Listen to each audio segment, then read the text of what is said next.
자, 반갑습니다. 선거 끝나고 화병으로 다 돌아가신 줄 알았더니 다 살아서 다 돌아오셨네요. 또 우리 또 내일 현충원에서 우리가 또 현충원 참배가 있죠. 이번에 또 특별한 또 의미가 있는데 또 우리 또 최인희 권사님은 오늘인 줄 알고 또 거기 갔다가 오시는 바람에 답사하고 오셨어요. 또 우리가 이렇게 이런 중에서 웃을 일이 있어서 얼마나 감사한지 모릅니다. 여러분, 우리 한민족 역사가 이스라엘 역사보다 더 깁니다. 아브라함부터 한 5,000년 따지거든요. 근데 우리는 1만 년의 역사라고 해요. 그러니까 거의 노아 시대부터 하는 1만 년의 우리 한반도 한민족의 역사 가운데 참 여러 가지 별의별 다 있잖아요. 고조선 명망하기도 하고 고구려 명하기도 하고 뭐 있었지만 가장 위기가 언제예요? 6.25 공명입니다. 6.25 동족끼리 전쟁을 하고 또 자유민주 체제가 무너질 뻔하고 또 거기에 소련, 중공까지 해가지고 정말 나라가 없어지는, 민족과 나라가 없어질 뻔한 그런 위기가 최대 위기가 6.25입니다. 그런데 참 그걸 극복해냈는데 휴전 이후에 1953년 휴전 이후에 지금까지 72년 동안 가장 어려운 때가 언제냐? 지금입니다. 지금. 맞아요. 그래서 지금이 가장 어려운 때. 그러면 이 가장 어려운 때 우리가 기독교인으로서 또 지도자로서 우리가 정치라는 또 이 정당인으로서 정치인으로서 지도자로서 뭐 이승만 박정희 대통령을 계승한다고 하는 우리 조원진 대표님을 우리가 도와드리는 그런 입장에서 지도자로서 기독교인으로서 어떻게 해야 되느냐, 뭘 해야 되느냐, 뭘 기도해야 되느냐.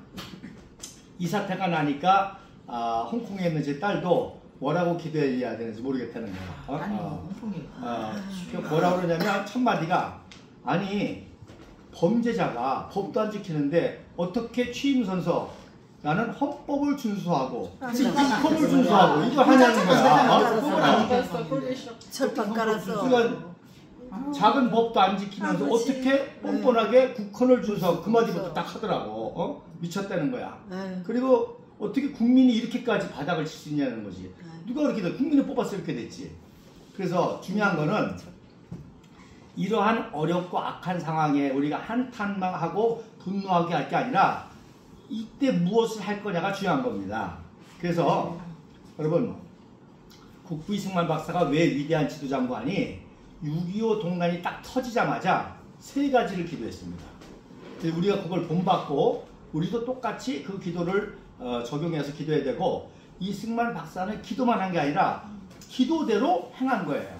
그래서 자 여러분, 하루아침에 갑자기 북괴군이 들어와가지고 3일 만에 서울을 점령할 정도로 하는, 정말 이거 자유민주주의가 없어지고 자기 죽는 거 정도가 아니라 나라가 망하게 그런 위기 상황에 이승만 대통령이 세 가지를 기도했습니다. 첫째, 뭘 기도했는가 하니 이거는 우리의 힘으로 안 되니까 유엔과 미국과 자유우방국들의 도움을 받아서 이 환란을 구원하게 해주시옵소서 기도했습니다. 그리고 기도만 하는 거 아니라 실제적으로 메가드한테 전화했잖아. 그래가지고 야, 그렇게 그동안에 북한에 얌치 위협이 있으니까 미군 철수하면 안 된다 그렇게 했는데 내 말 안 듣고 이렇게 돼가지고 지금 미군이 죽게 생겼어. 미국 가족들이 빨리 안 도와주면 니네 한 사람 한 사람씩 다 죽어나갈 거야. 그 다음에 트루먼한테도 장면에서 통해 가지고 여러분, 우리 한미 상호 방위 지역에 대해서 여러분 많이 배웠지만 제가 몇 번 말씀드렸죠. 49년 10월에 이미 이승만 박사가 트루먼 대통령한테 제안했습니다.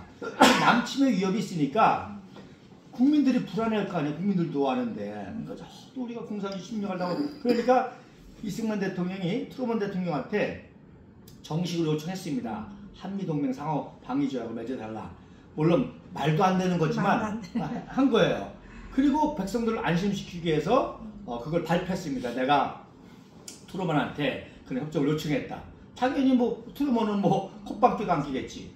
자, 1년에 전쟁을 났단 말이에요. 그러니까 이승만 박사 그 봐라, 한미 상호 방위 조약만 맺었으면 못 들어오는데 지금 와가지고 지금 미군들 다 사람 죽게 생기고 있으니까 지금이라도 빨리 도와달라 우리를. 그리고 유엔한테도 가가지고 자, 대한민국 누가 세웠어? 유엔이 세웠잖아요. 유엔의 헌장과 이념에 따라서 유엔 한국위원회를 만들어서 그분들이 한국에 와가지고 재헌의 선거를 그 사람들이 다 한 겁니다. 그래서 하루속히 빨리 역사를 붙잡아야 되는데, 여러분 4.3 사태는 우리 대한민국하고는 아무런 상관없습니다. 그거 미 군정화에서 일어난 거고, 미 군정화에서 유엔의 선거를 방해한 폭동이기 때문에 이거는 유엔의 제재를 받을 문제예요. 유엔이 주관하는 선거를 방해한 거란 말입니다. 우리는 전혀 관계없어요. 그러니까 어떤 점에서 국제법에 해당하는 범죄를 저지른 거예요. 이런 거를 강력하게 우리가 얘기를 해야 되는데 못하고 있습니다. 자, 어쨌든지 간에 첫 번째, 그래서 그렇게 기도하고 그렇게 행동했단 말이야. 자, 그러면 요거를 우리에게 한번 적용해 봅시다. 지금 오늘날 이 사태를 적용해 보면, 자, 지금 이 사태는 우리끼리 문제잖아요. 우리 국민이 잘못 선택하고, 우리 국민들이 투표를 잘못하고, 또 야당이 잘못하고, 그 야당이 잘못한 걸 여당이 못 막고 하는 우리의 내분 내전 사태인데, 아유, 창피하게 누구 보고 도와달라고 그래. 창피한 얘기지. 그러니까 우파 국민들도 정신 차려야 돼요. 뭐 뻑하면 트럼프가 도와줄 거야. 뭐 야 조금 있으면 뭐 트럼프가 뭐 어쩌고 저쩌고 뭐 CIA에서 어쩌고 저쩌고 그런 생각 하지 마세요. 이건 내분의 문제기 때문에 거기서 도와주고 싶어도 내정 간섭 때문에 못하는 거예요. 그러니까 첫 번째 기도의 제목이 뭐냐? 우리는 하나님, 우리 공화당이, 우리 조원진 대표가 또 이번 그래도 선거 과정에서 몇몇 똘똘한 사람 건졌잖아. 그래도 나경원이가 그래도 또 열심히 하고, 또 장동혁이 열심히 하고, 또 박대철 사무총장 하고, 또 양양자도 하고, 또 무엇보다 김문수 후보를 우리는 그동안도 알긴 안 했지만 이번에 과정을 보니까 정말 새로운 사례, 정말 우리가 추구했던 청년결백, 정직, 애국애족, 또 자유통일 비전, 이거 거의 비슷하잖아요. 그러면서 이번에 우리가 이렇게 연대 나가고 했다는 게 너무 감사하고, 또 여러분도 아시는 것처럼 그 선거 과정에서 조원진 대표는 가만히 서가지고 이것만 들은데도 알아서 찾아와가지고 인사하고 악수하고 막 이것들이 이제 우리의 힘으로 뭔가 할 수 있는 단계가 왔다는 거죠. 그래서 저도 핸드폰에 기록이 다 있기 때문에 이 당선됐다는 소식 듣자마자 제가 바로 조원진 대표님에게 드린 메시지가 뭐냐? 이제 오직 우리만 남았습니다. 오직 최선 우리가 이번에 차선이 뭔가 되고 그 다음에 최선 될 줄 알았더니 이번에 차선도 안 됐잖아요. 이제 뭐야? 이제 조원진 대표님, 이제 최선 우리만 남았습니다. 그게 제 첫 메시지입니다. 그러니까 이러한 절대절명의 한계 상황 속에서도 낙심하고 분노하고 한 게 아니라 뭔가를 해야 되는데, 이승만 대통령처럼 자유후방국 미국 의원에게 도와서 구원해달라고 했던 그 기도, 그리고 그 기도대로 본인이 외교정책이라든지 또 메가더라든지 이런 사람 동원해가지고 했던 것처럼 지금의 상황은 똑같은 상황인데 우리가 도와달라고 했을 때 아니잖아요. 우리 내분의 문제니까 창피한 문제지. 이게 뭐예요? 이제 우리 스스로, 또 우리가, 또 이승만 박정희 대통령 또 계승한다고 하는 우리 정치가 조원진 대표님, 또 우리 공화당, 이 세력이 이제부터 우리 스스로 이 고난을 극복할 수 있도록 힘과 능력을 달라고, 구원해달라고 기도해야 되는 겁니다. 자, 그 다음에 두 번째로 뭐라고 기도하는 거니? 이승만 대통령이 하나님, 이번 기회에 우리 민족의 민족 정기를 깨우쳐 주셔가지고 우리 민족이 얼마나 위대한지 세계 만방에 드러나게 해주세요. 지금 전쟁 당해가지고 탱크도 못 맞고 탱크막을 무기 없어가지고 휘발유통 들고 들어가고 그러는 내 뭐라는 거니? 이번 기회에 우리 민족의 정기가 깨어나가지고 얼마나 훌륭한지 위대한지를 세계 만방에 알리게 해달라는 거예요. 그런데요, 진짜 전쟁을 통해서 깨어났잖아요. 일제 36년 식민지에 있다가 군정 3년 만에 나라 세웠는데 전쟁을 맞았단 말입니다. 근데 전쟁을 통해서 그동안 이승만 박사가 왜 공산주의가 나쁘냐, 코레라와 같은 거다, 자유민주주의 국가를 세우자 한다, 그렇게 하면서 갱신이 세웠는데 국민들은 그래도 모르는 거야. 아직. 야, 공산당을 뭐 나눠준다더라 저더라. 근데 전쟁 딱 터지니까 어떻게 됐어? 공산당이 나쁜 거를 눈으로 목격했잖아. 막 자기 아버지가 막 도끼로 맞아 죽지도 않나, 생매장을 당하지 않나, 그런 것들을 보고 막 다 뺏어가고 그 자락성을 다 보니까 정신이 발상나지. 세상말로 세상을 전승이 발상나지. 그런데다가 또 토지개혁을 해가지고 자기 땅을 줬잖아요. 공산당 다 뺏기게 생겼거든. 그러니까 이 땅 지켜야 되겠다. 그러니까 아들 보고도 전쟁 나가라는 거야. 나가서 난 지키라는 거예요. 그래가지고 6.25 전쟁 동안에 정말 우리 민족의 이 민족적 각성이 깨어나가지고 반공이라든지 어떻게 해서든지 이 고난을 이겨야 되겠다. 그래가지고 여러분 보시면 그때 신생 국군이기 때문에 장군이 30세야. 30대야. 자, 그러니까 백선엽 장군이 1920년생으로 30살에 사단장을 하고 31에 군단장을 하고 32살에 별 하나씩 달아가지고 별 4개 될 때 33세예요. 그게 무슨 얘기냐? 다 병사들도 청년이고 병사들 지휘하는 별 하나 별기가 다 20, 30대 청년들인데 얘네들이 미국의 50대 장성보다 더 잘 싸우네. 그러니까 이승만 대통령이 워커 장군이 우리나라 부임했을 때 태극기를 선물했습니다. 항상 태극기 선물했어요. 우리 자유민주주의 수호해달라. 그리고 우리도 열심히 싸울 때니까 우리를 도와달라. 그런데 워커 장군을 보니까 진짜 잘 싸우는 거야. 이 훈련이나 제대로 받았나, 무기나 제대로 있나, 그야말로 작대기 총 가지고, 옷이 어디 있어 다. 일본 애들이 버리고 난 군화짝 신고.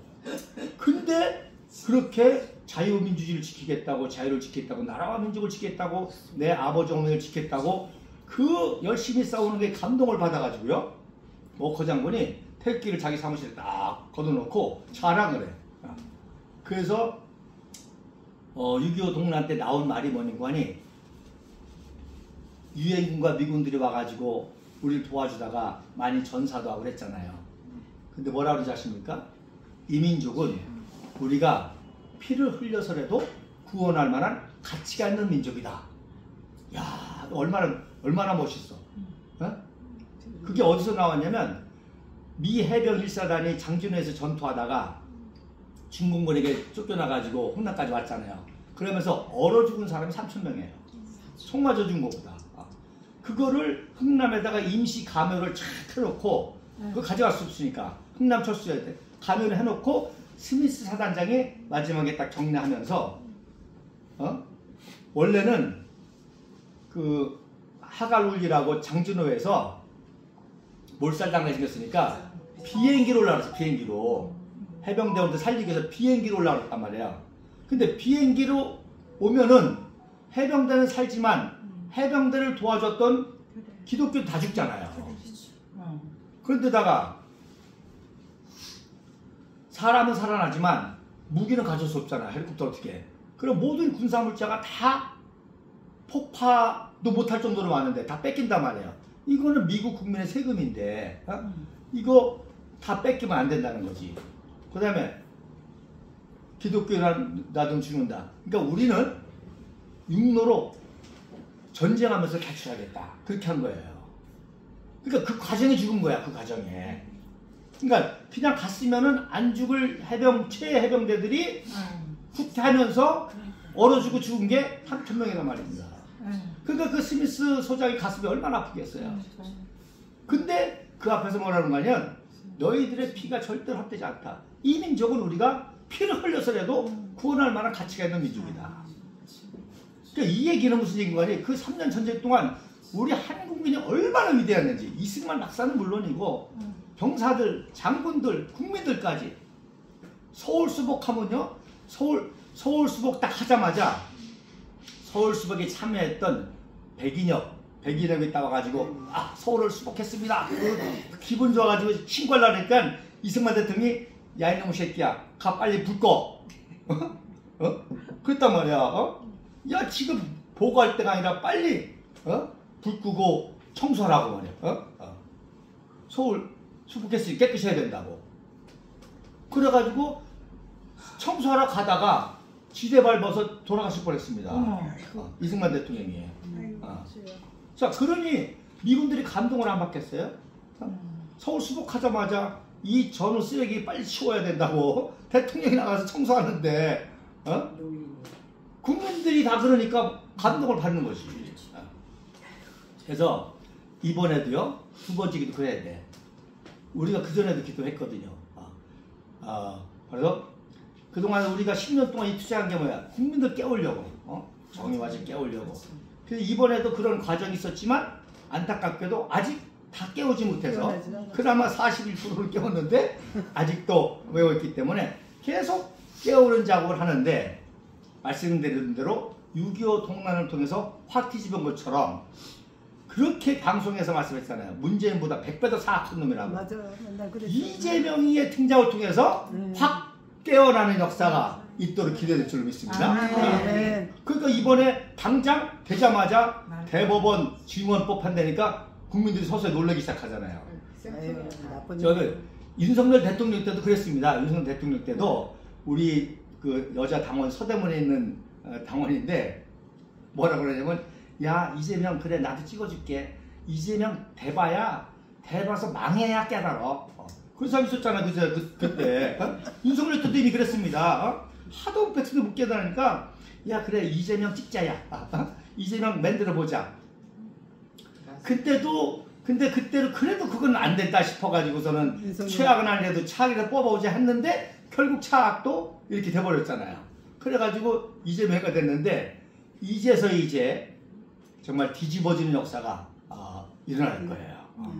보고 좀 자기 막 가족 이런 막 경제가 무너지고 파탄되고 조평사라고 내가 잘 아는 아주 좋은 청년이었는데 한겨레 기자가 오늘 곧바로 5.18 발언한 거에 대해서 또 유튜브 발서 부정선거에 거론하면 차단되고 독재가 들어간 거야. 독재야 벌써. 그러니까 들어간 거야. 이제부터 그러니 앞으로 6.25 전쟁 같이 국민들이 이 공산당의 만행을 보고 눈이 뒤집어져서 생명과 싸우듯이 이 뒤집어지는 역사라는 역사가 일어나야 돼. 그래서 그러니까 우리가 그걸 믿고 계속 깨우는 작업에 국민께 각성하도록. 그래서 이번 기회에 정말 우리 진짜 대한민국 국민은 범죄자를 지지하고 범죄자를 추종하고 뭐 과간이지. 거기 지지하는 사람들 보면 아주 과간입니다. 뭐 이재명의 나라를 드디어 보게 돼가지고 어쨌다가 그러니까 어쨌든 그런 국민들이 정상적인 국민이 아니죠. 어쨌든 간에 그래서 이번에 깨어나는 역사가 있더라고. 그러니까 이승만 박사 참 대단하잖아요, 그죠? 전쟁 지금 터져가지고선 사람들 죽어나가고 젊은이들 다 죽어나가고 부산까지 밀려가지고 대구에 밀려가지고 없어지냐만 하는데 우리 민족의 민족정기가 깨어나서 우리 민족이 얼마나 위대한지를 세계만방에 드러나게 해달라고. 그랬더니 그냥 낙동강전서부터 막 백선엽이가 막 영웅이 돼서 막 나타나고 말이야. 뭐 인천상륙 작전 막 나타나네요. 자, 그 다음에 세 번째 이승만 대통령이 뭘 기도했는가 하니 지금 전쟁이 터져가지고 나라가 없어지느냐 마냐인데 세 번째 기도가 뭔가 하니 하나님 이번 기회에 북진 자유통일을 해주세요. 야, 지도자는 이 정도 돼야 돼.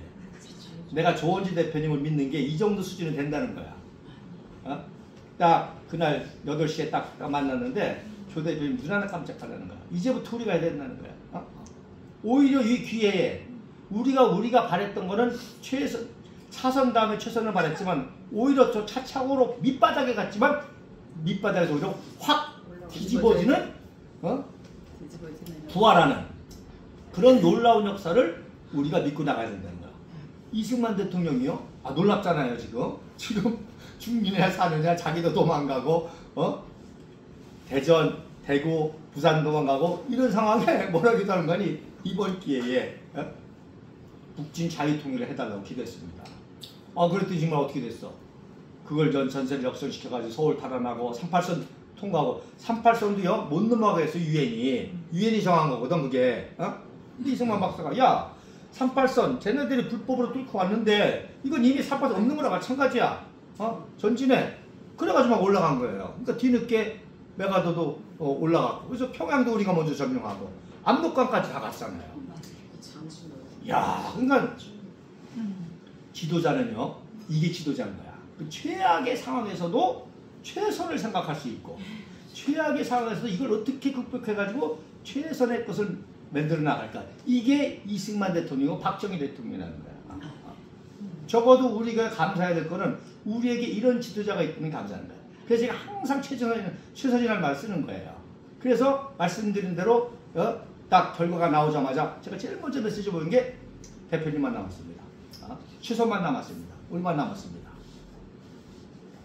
그래서 이번 기회에 이런 그 최악의 이재명의 3권을 장악한 이재명의 최악의 이런 상황에 분명히 대역전의 역사가 있다는 것을 또 그래서 정당개혁, 다시금 이제 보수정당 개혁하고 정치개혁하고 국가개조하고 자유통일까지 갈 수 있는 급하고 강함 같은 그런 바람의 역사가 일어난다는 믿음을 가지고 우리가 더 확신 있게 더 담대하게 나가야 되리라고 봅니다.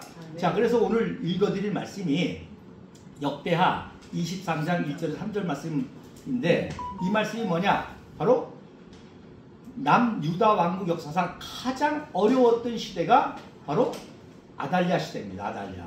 그래서 여호사밧 왕이 남북 경업 사업 한다고, 남북이 우리가 동족이라고 아합하고 짝짝됐네. 그래서 아합하고 짝짝꿍 돼가지고 에시온 게벨에서 선박을 만들어가지고 무역 사업 하려고 했어요. 뭐 지금으로 말하면 개성공단 사업을 한 거야. 개성공단도 똑같이. 근데 어떻게 됐어? 선박 만들어서 출항하는 날 난파가 돼서 깨졌습니다. 그러니까 나는 이 성경을 알기 때문에 개성공단 깨질 줄 알았어. 근데 나중에 깨져서 오래 걸렸지. 그러니까 남북한 우리 동족이랑 화합한다고 남북 경업 사업 하다 깨지고, 그러다가 또 같이 전쟁하다가 죽을 뻔하고, 그렇죠. 아합은 죽고 자기는 죽을 뻔하고. 근데 또 그놈의 아들이 아합의 딸 아달랴하고 결혼시켰는데 요 아하시아가 또 북쪽하고 또 김정은이하고 짝짝꿍 하다가 전쟁 만나가지고 발에 병이 났잖아. 그러니까 그거를 죽이고 아달랴가 왕이 됐습니다. 북쪽 출신이. 쉽게 얘기해서 누구야? 김여정이가 대한민국 대통령이 된 거야. 그래가지고서는 이승만 박정희 계열을 다 죽여버렸어. 그러니까 다윗당의 자손을 다 죽여버렸습니다. 그 왕이 됐어요. 또 꼭 마치 이재명이 된 것 같잖아. 지금 이재명이가 된 것 같아. 지금부터 보세요. 막 학살 들어갑니다. 정치보복대로 다 죽입니다. 죽입니다. 자, 이런 상황에 이거를 위기를 극복한 게 누구냐? 부하도 아니고 장군도 아니고 누구야? 대제사장 여호야다십니다. 여호야다가 그렇게 죽어나갈 때 요아스 막내 하나만 살려. 그리고 걔가 7살 때 여호야다가, 여러분 뭐라 그랬냐? 1절에 여호야다가 세력을 얻어 그랬거든요. 세력을 얻어. 그러면 여호야다가 무슨 큰 세력을 가지고 이거 나를 극복하는 줄 아는데, 그 세력을 얻어서 하는 세력이라는 히브리어 원면이 하자크란 말입니다. 용기라는 말이에요. 용기. 여러분, 용기가 세력입니다. 자, 보세요. 국민의힘당 국회 그렇게 많으면 뭐해? 용기가 없으니까 아무것도 아니잖아. 아무것도 못해. 아무것도. 윤석열 아주 용기 있게 박근혜 이병헌 싹 죽였는데 질질질 싸잖아. 이게 뭐야? 힘 있으면 뭐해? 용기 없으면 소용없습니다. 그런데 여호야다가 용기를 가지고 몇 명을 포섭했어요? 5명을 포섭한 거야. 백부장 5명. 그래서 내가 이번에 추린 5명이 나경원, 장동혁, 무슨 김문수 후보였으니까 김문수 후보, 나경원, 장동혁, 박대출, 양양자. 그냥 내가 5명에서 꼽아본 거예요. 성경적으로 봐서. 그 5명 백부장하고 해서 성전에서 왕위를 옹립하고, 아달랴가 왕 세웠다고 그러니까 쫓아왔거든. 성전까지 쫓아왔어요. 그랬더니 거기서 죽일 수도 있는데 성전에서 사람 죽이면 안 되잖아. 내쫓아서 밖에서 죽이라 그랬어요. 그러니까 아델라 처단하고 이 정변을 이뤘다는 거야. 그래서 이 말씀의 핵심이 뭐냐? 아달랴가 무슨 큰 군사력이 있어서 또 뭐가 있어서 그게 아니라 바로 용기를 가지니까 그 용기에 감동한 5명의 사람이 하나가 되니까. 그 다음 절이 뭐예요? 전국을 돌아다니면서 레위 사람 통해서 대국민 설득을 또 한 거야. 나라가 이래서 되겠냐? 우리가 다윗의 후손인데 저 아합의 딸 아달랴의 통치를 받았냐? 우리가 위대한 국부이승만과 박정희 되게 한강에 기적힌 위대한 나라인데 저 종북좌파, 저 범죄자, 그 밑에서 이 나라가 무너지고 봐야 되겠냐? 그런 식이었던 거죠. 그래서 요아스를 세워서 이 정변을 해결했다는 겁니다. 그래서 우리도 똑같이 이승만 대통령이 6.25 동란을 통해서 이걸 극복했던 그 3가지 기도, 그리고 기도만 하는 것이 아니라 기도에 따라서 그대로 행동했잖아요. 유엔과 미국을 동원해서 우리나라를 구원해 주옵소서 해서 그런 외국인 농력을 했고, 우리의 오는 외국인 장군마다 위로하고 격려하고 자물심을 심어주고, 그 다음에 이번 기회에 우리 민족의 정기가 깨어나게 해 주옵소서. 그렇죠? 깨어났잖아요. 우리 똑같이 이재명 상권 장악 리자이닝 리자이닝.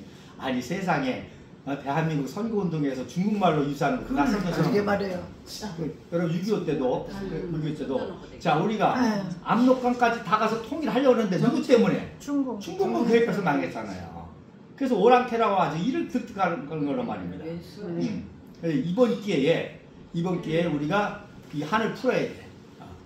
중국의 한을. 하여튼 대한민국에 망할 때 항상 중국이 있었어요. 고조선 망할 때, 고구려 만날 때, 조선이 망할 때 항상 있었어요. 통일 직전에서. 이번에도 또 마찬가지야. 이번에 아직 뿌리를 뽑아야 돼. 그러니까 우리도 이번 기회에 우리 민족의 정기가 깨어나서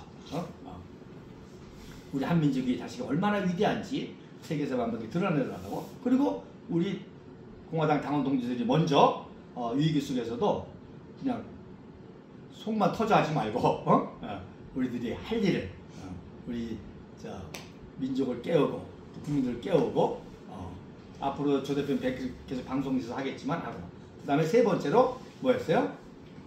북진 자유통일을 주옵소서. 그 전쟁 상황에 지금 대한민국이 중미에서 하느냐 마는데 이번 기회에 이걸 기회로 만들어 가지고 참 얼마나 대단해, 그죠? 그런 것처럼 우리가 이번에 이재명의 이 독재에 벌벌벌벌 떨만지 말고 그게 아니라 이번에 오히려 위기가 돼가지고 이 모든 진공의 실체, 종북좌파의 실체, 뭐 이번에 내각들 보면 다빈대치 드러나잖아요. 나 이번에 또 징조가 뭔고 하니 취임식 때 경호 가지고 싸우기 시작했어요. 경호처하고 경찰 경호처가 싸우기 시작했어요. 이게 뭐야? 대한민국 질서가 다 무너지는 거야 지금. 다 무너지는 거야. 그래서 경호처하고 윤석열 대통령 보호했다고 경호처 숙청하려고 경찰 경호처가 싸우기 시작했어요. 아니 이 경호처가 윤석열이 대통령이니까 경호를 했지 윤석열이 그때 경호한 게 아니잖아. 또 웃기는 거지. 그러니까 이거 뭐 완전히 대한민국이 사적인 걸로 막 돌아가는 거야. 더 웃기는 거는 경호처장을 3, 4주 심의했는데 그건 뭐 그대로 받아요. 경호차장이 누구냐? 박관식인데 이놈이 누구냐? 이놈이 악질 중에 악질 경찰 출신이에요. 얘가 공군사관학교를 입학했는데 상관학 동기 모임 공금 이용했다고 퇴교당한 사람이에요. 여러분, 자, 그런 것들 여러분 공군사관학교는요 육사 회사보다 돌아가기 힘듭니다. 파일럿이기 때문에 내가 고등학교 3학년 때 특수반이 있었어요. 서울대반은 독일어 공부하는 그런 반이었었는데 그 똑똑한 내 친구가 공사를 지원했는데 떨어졌대. 그 왜 떨어졌냐 그랬더니 다 붙었는데 신체검사에서 떨어졌다는 거야. 근데 신체검사에서 뭐에서 떨어졌냐? 여러분 그 조종기를 타야 되기 때문에 흠이 있으면 안 됩니다. 상처가 있으면 터지기 때문에 그야말로 정가 흠이 없어야 돼. 신체 조건이 완전히 건강해야 돼. 이게 건강하거든? 근데 왜 떨어졌냐 그랬더니 마라톤도 이거 해가지고 자기가 소임 있게 들어왔다는 거야. 이쪽에 들어왔다는 거야. 근데 들어오자마자 면접을 했는데 속을 슬쩍 긁더라는 거야. 그 혈압이 높아가지고 떨어졌다는 거야. 일부러 그러는 거지.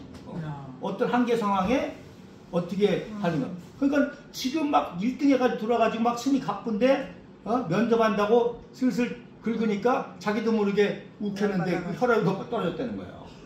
그러니까 공군사관학교는 그야말로 에리트 중에 에리트입니다. 거기 들어갔던 놈인데 공군회장으로 잘린 거예요. 그래서 경찰 간부부장 들어갔다가 또 뭐 능력은 있으니까 그래가지고 청와대 행정관 했는데 얘가 그 유명한 정윤이 화해를 한 놈입니다. 최순실이가 권력 서열이고 정윤이가 2위고 박근혜는 3위라고 폭로한 놈이 이 놈입니다. 그 민주당에 가면요. 그래서 이것 때문에 조사하다 보니까 이것 때 조사에 뭐가 나오는 거 아니? 뇌물로 금괴를 6개를 받았네. 뇌물로 금괴를 6개를 받았어. 근데 또 어떻게 또 사법부를 또 어떻게 했는지 최종심에서 5개 받은 걸로 하고 또 기준이 1억이 넘어가냐 이게 따라서 또 통이 다르잖아. 근데 이 1억을 또 안 채워가지고 처음에 7년 받았다가 2년 받았다가 집행유예 받은 놈이에요. 그야말로 완전 잡범이지. 얘가 이번에 경호처 사장이 된 거예요. 그래 뭐 이제 뻔하지 뭐. 어쨌든지 간에. 우리가 봐야 될 거는 이런 최악의 상황에서도 이거를 뒤집어서 오히려 정당개혁, 정치개혁, 국가개혁, 자유통일 갈 수 있는 그런 길을 여러 개 달라고 그런 일을 할 수 있는 우리 조원진 대표님이 되고 거기에 의인 지사들이 모이듯이 여야다가 5명을 포섭했듯이 이번에 그런 좋은 의인들 해서 이런 개혁적인 역사가 일어나도록 우리도 함께 이승만 대통령의 그 기도를 이어받아서 같이 해나갈 수 있기를 바랍니다. 예, 감사합니다.